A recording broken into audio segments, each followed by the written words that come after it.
Нұрдәулетпен ажырасқан Аида тұрмысқа шыққалы жатыр.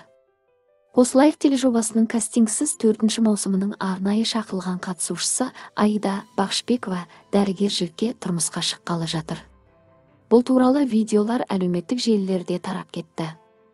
Аида анасымен бірге әлеуметтік желідегі парақшасына кіріп, жанкүйерлеріне тұрмысқа шыққалы жатқаны жайлы айтып берді.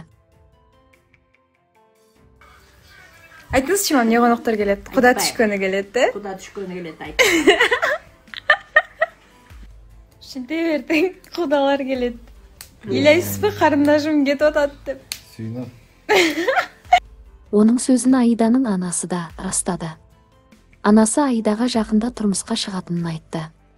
Аида мен тұрмысқа шықсам, алдымен анам бақытты болады деп жауап берді.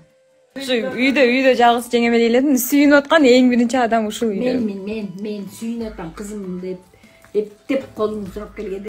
Айтуынша, Аиданың жақында тұрмысқа шығуы анасына қатысты мәселелерге байланысты.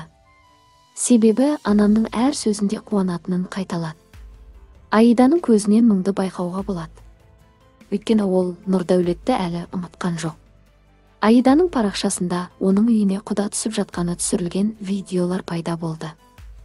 Ал Аида оны құдалар маған келді деп қызықтырды. 2 күннен кейін Нұрсұлтан өз парақшасында Аиданың сырғалым атанғанын хабарлады. Аидамен көп бол сөйлеспеген. Нұрдәулетке ақыл айтыңыз. Аида күйеуге шығып дейді ғой.